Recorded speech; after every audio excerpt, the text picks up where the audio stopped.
Jean-François Toulouse, Jeff. Jean-François Toulouse, Jeff. Hello, Charles. Let's make the clips.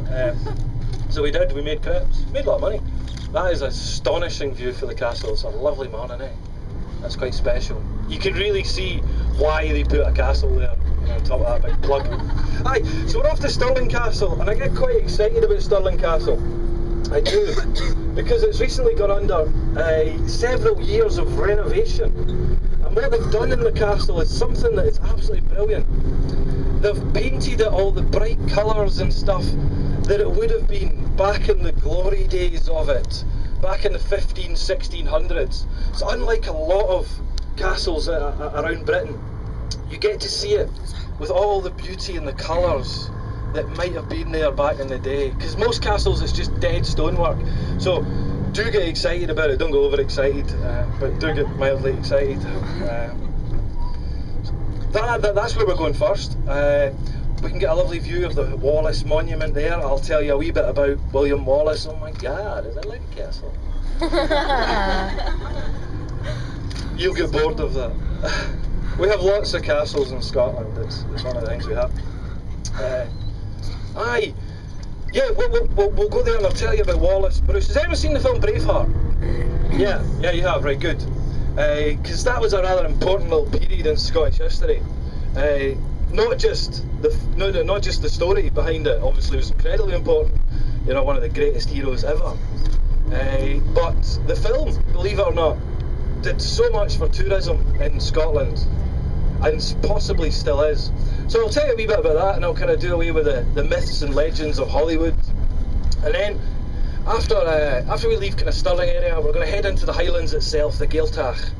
The Highlands is, now how can we divide it up here? Scotland's kind of divided into several different areas. You've got the border, and that's the border with England. That's the border. So the borderlands, they're like nice rolling hills and stuff. Lots of sheep farmers, big rugby country. Lots of rugby goes on down there. Lots of sheep. Yeah, sheep are good, eh? Sheep are. No, you're not agreeing. Are they? Yeah, they're good. Yeah, really nice. Yeah. You just don't want to get an ugly one though. Aye. So there's lots of sheep farmers down the borders, and lots of big rugby players, lots of farmers. Interesting folk, the borderers. In history, they were traditionally the first defence against the English invasions, basically. So they created this incredibly stoic, strange warrior race of people who are very big people. That's why they're all good at rugby, because they're all big, because Scottish people aren't that big normally. And then the bit we're in now is what we call the Central Belt, and it's the bit that kind of runs between Glasgow and Edinburgh, and it is the heavily populated area. And when I say heavily populated, I don't kind of mean conurbation heavily populated, but it's as heavy as it can be, really. A lot of nice flat farmlands through the middle, really quite nice. And then to the left, to the right, to the north even, globally, right? To the north lies the Highlands. Now the Highlands are a geographical area, a political area, and a cultural area. Geographically, the Highlands is divided by a big fault line, and to the north is big mountains. When I say big mountains, I don't mean kind of like Himalayan type things, but they are ancient mountains, so they're worn away to be quite small, but some of the oldest exposed rocks in the world exist in the north of Scotland. When I say politically, because under our parliament and under government, British government, Highlands is a different geographical political area. It takes up 2/3 of the landmass of Scotland, and has a population of just over 100,000 people. 120,000 people live in 2/3 of Scotland. And you think that 5 million live in Scotland, if 2/3 of the landmass is made up of 120,000, pretty sparsely populated. Pretty dramatic. If we're going to get a day like today, then I don't know if it's going to be like this, then you really, I like to think sometimes like Scotland is a bit like pornography, right? Hear me out. Sometimes you get your little kind of coy glimpses of a little bit of a stocking top, you see that, and that's on a cloudy day when a little shaft of sunlight breaks through and illuminates a mountain.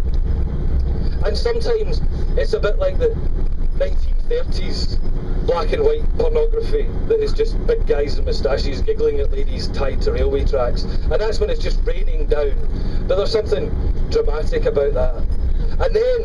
And then I think today we're going to get the full-on German stuff.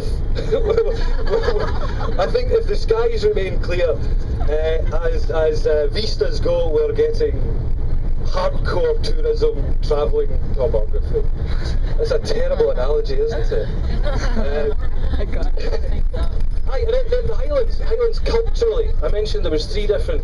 Culturally, is the thing about the Highlands that really does hold true. It's something I'll touch on over the next couple of days, is that until the mid to late 1700s, to say that people knew more about North America than they knew about the Highlands of Scotland is true. They knew more about the tribes of North America than they knew about the tribes of the Highlands. They knew more about the land shape and where everything was in North America than they did in the Highlands. It was really an undiscovered country. And why? Well, because culturally the people